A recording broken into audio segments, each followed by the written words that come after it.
Bapak Ibu luar biasa sekali ya. Bapak Ibu, kita sudah sampai tentang budaya positif. Penanamannya sudah dilaksanakan di sekolah. Nah, sekarang saya mau bertanya dulu pada Bu Nur. Menurut Bu Nur, budaya positif itu apa? Budaya positif itu tidak bisa diciptakan secara instan, jadi perlu tuntunan dan tawaran dari seorang guru. Baik, terima kasih luar biasa untuk Bu Nur. Kesempatan yang kedua Bapak Ibu ya, karena Mas Sabto ini setiap pagi sudah menerapkan disiplin positif dan juga budaya positif menuju lingkungan yang positif. Mohon dijelaskan Pak Sabto dengan apa pemahaman tentang budaya positif. Terima kasih Bu atas waktunya. Budaya positif adalah suatu tindakan yang baik yang mencerminkan satu teladan yang mana bisa membawa anak menuju ke arah yang lebih baik. Terima kasih. Terima kasih Pak Sabto, luar biasa. Baik, terima kasih ya. Jadi Bu Nur, Pak Sabto implementasi dan penguatan tentang budaya positifnya sudah bagus. Selanjutnya monggo Bu Evi. Terima kasih untuk waktu yang diberikan kepada saya. Budaya positif itu suatu kebiasaan yang bernilai positif, yang di dalamnya mengandung sejumlah kegiatan yang mampu menumbuhkan karakter murid. Terima kasih. Terima kasih. Intinya adalah karakter siswa. Baik, terima kasih Bapak Ibu, berikan aplaus untuk Bu Evi ya. Nah, terima kasih. Yang terakhir Bapak Ibu ya, kesempatan terakhir. Nah, Bu Endah, menurut Bu Endah yang sudah pernah dilaksanakan karena penjunjungan adalah salah satu dari pilot projecting tentang budaya positif di bidang agama. Menurut Bu Endah, di bidang keagamaan, sikap-sikap apa yang perlu ditumbuhkan dan dikembangkan di sekolah secara bersama-sama? Dengan adanya budaya positif dapat menimbulkan sikap bergotong royong dan mampu melakukan kegiatan secara bersama-sama, serta kolaborasi yang baik antara warga sekolah dan adanya rasa peduli antara satu sama lain. Baik, terima kasih Bapak Ibu, luar biasa sekali. Sudah kita dapatkan kata kuncinya ya Bapak Ibu ya. Bapak Ibu sudah implementasi tentang budaya positif dan pemaknaan budaya positif yang sangat baik.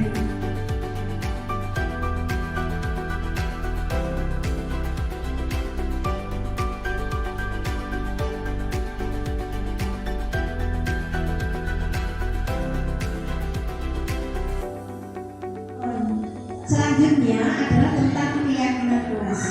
Bapak Ibu, keyakinan kelas itu adalah salah satu disiplin positif utama yang menjadi rujukan dari masing-masing kelas untuk membudayakan sebuah iklim pembelajaran yang positif. Kenapa kok iklimnya positif? Karena itu diyakini yang membentuk nanti adalah semua anak-anak bersama Bapak Ibu guru dengan itu musyawarah. Dan jangan lupa ditulisnya dalam kata-kata yang positif Bapak Ibu. Tidak ada kata dilarang, tidak boleh, itu tidak diadakan. Jadi nanti menjadi kata-kata contohnya, saya dan Bapak Ibu guru bekerja sama di kelas. Saya dan Bapak Ibu guru mentaati peraturan. Saya dan Bapak Ibu guru saling mengasihi dan menyayangi. Saya dan Bapak Ibu guru jujur dalam berperilaku. Itu contoh ya, kalimat yang berbentuk positif. Dan jangan lupa nanti Bapak Ibu guru dibuatkan dalam semacam ini, semacam struktur sebesar ini saja. Isinya nggak usah banyak-banyak, yaitu keyakinan bersama yang mengatur Bapak Ibu dan anak-anak itu mau seperti apa kondisi kelasnya. Mulai dari ketertibannya, kerjasama, kebersihan dan lain-lain. Monggo nanti dirumuskan banyak referensinya. Jangan lupa gunakan kalimat positif. Karena kuncinya hanya itu. Dilarang, jangan, tidak boleh itu tidak dituliskan dalam keyakinan kelas. Diganti menjadi kalimat sesuatu yang berbentuk positif.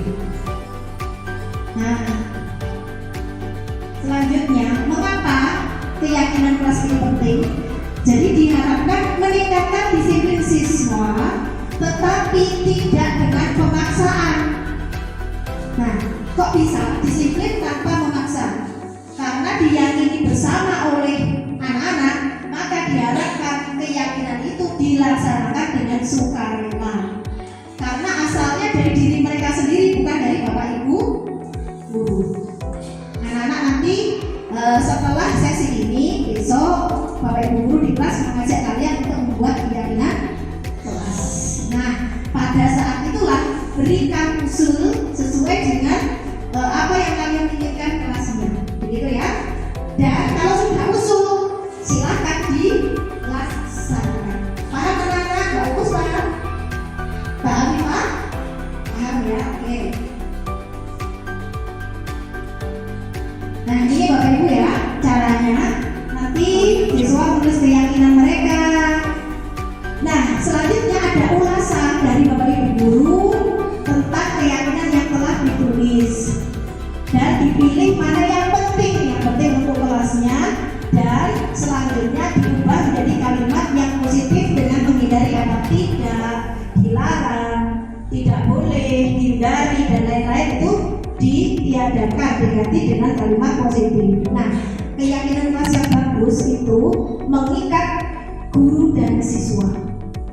Seperti kata-kata tadi ya, tidak hanya untuk siswa, tapi saya dan Bapak Ibu guru saling menyayangi, saya dan Bapak Ibu guru saling berkolaborasi, dan seterusnya. Sampai sini mungkin ada pertanyaan. Silakan pertanyaan pertama mungkin dari Budian, mungkin unek-unek atau apa.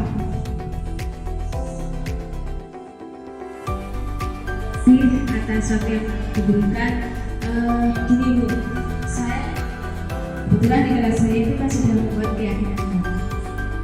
Ada beberapa anak itu yang dengan sekenanya itu melakukan kebalikannya. Dari keyakinan kelas yang sudah ditetapkan, disetujui bersama, dan satu anak itu malah nantang, jadi seperti melakukan berlawanan. Misalkan kita sepakat untuk datang di tepat waktu, jadi yang terutama untuk yang piket datang lebih awal. Ternyata yang piket itu setiap hari saatnya piket itu tidak datang, tidak masuk. Itu bagaimana cara saya mengatasinya? Terima kasih. Baik, terima kasih. Kemudian pertanyaan yang produktif. Ketika keyakinan kelas kontraproduktif gitu ya. Nah, ini pertanyaannya menjadi begini. Dalam proses pembuatan keyakinan kelas, anak yang kontraproduktif tadi, apakah dia mengusulkan keyakinan kelas yang dilanggar atau tidak? Pada saat itu, apa dia tentang pengusulan ketepatan waktu masuk itu diusulkan oleh Budian atau diusulkan oleh anak-anak? Diusulkan anak-anak? Saat membuat kesepakatan itu atas usulan anak-anak itu. Mengapa kok seperti itu? Tidak bisa saya juga kurang paham. Baik, jadi ada beberapa cara begini Bapak Ibu ya untuk mengatasi keyakinan kelas yang kontraproduktif. Yang pertama, anak yang kontraproduktif itu bisa didudukkan, diajak untuk bicara. Selanjutnya ditanya, jika ada keyakinan kelas ini dan sudah kita sepakati bersama, kira-kira kamu maunya seperti apa? Bukan kita memberi keleluasan yang sebesar-besarnya pada anak, bukan, tapi kamu maunya seperti apa jika kamu diberi kesempatan untuk membuat usul. Nah, jika sampai dia mengusulkan sesuatu yang lecet berlebihan, Bapak Ibu harus mampu menjadi sebuah pengendali dengan cara berikan opsi lain yang positif yang bisa kalian lakukan. Nah, dia akan menawarkan, Bu, saya kalau misalkan tiket tidak bisa dengan alasan ini. Dia akan memberikan alasan ya. Pada saat itu, alasan itu Bapak Ibu gunakan dengan cara, ya sudah kalau kamu memberi alasan ini, berikan saya opsi, teman-teman opsi, usulan apa yang kalian berikan supaya tiket bisa jalan dan kamu juga bisa menyelesaikan permasalahan kamu. Jadi diajak duduk bersama, terus cari jalan jalan tengah, opsi apa yang bisa akhirnya disetujui bersama. Misalkan saya piketnya ganti hari apa yang dia tidak sedang dalam masalah tersebut. Itu mungkin kemudian ya. Terima kasih.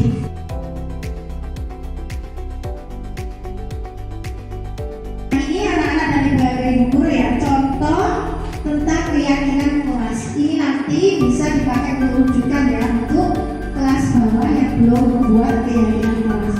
Jadi bekerja sama membersihkan kelas. Ini usulan yang belum dirubah menjadi kalimat positif. Saling peduli, menghargai dan membantu satu sama lain. Nah, kalau dijadikan kalimat positif nanti saya dan Bapak Ibu guru saling peduli, menghargai dan membantu satu sama lain. Pada saat kalimat itu dibaca, maka ada sebuah tanggung jawab positif dari hati anak-anak. Karena saya dan Bapak Ibu guru itu ada ikatan Bapak Ibu. Ketika ada keterikatan batin antara anak-anak dan Bapak Ibu guru, pada saat itu mereka akan ikhlas untuk menjalankannya. Bagaimana rasanya anak-anak? Sekarang saya mau jika kalimat yang ketiga ini menjaga dan meletakkan barang sesuai pada tempatnya. Saya akan membacakan sekali lagi. Menjaga dan meletakkan barang sesuai pada tempatnya. Bedakan dengan kalimat selanjutnya.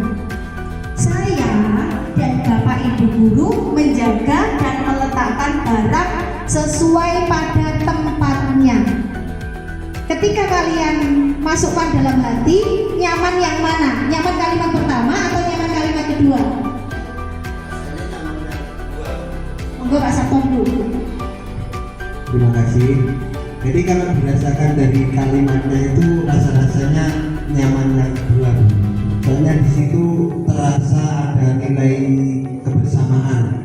Jadi bukan kesendirian artinya begitu. Terima kasih Bu.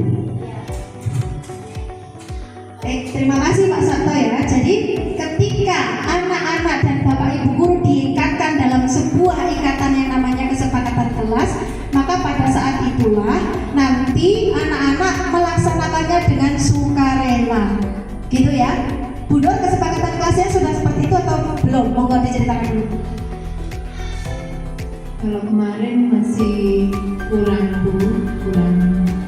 kurang mengenal, tadi kan ada dijelaskan sama Bu Endang, ada saya dan Bapak Ibu guru, bla seperti itu. Kalau kemarin kan juga masih ada dilarang mencoret-coret gitu ya untuk kesempatan kelas. Nah, yang lebih bagusnya memang ditambahi dengan saya dan Bapak Ibu guru, terus kata-katanya menggunakan kata-kata yang positif saja. Terima kasih Bu Nur. Jadi ini Bapak Ibu ya, ini adalah contoh kalimat yang belum dipositifkan. Nanti Bapak Ibu bisa contoh, bisa ditambahi gitu ya.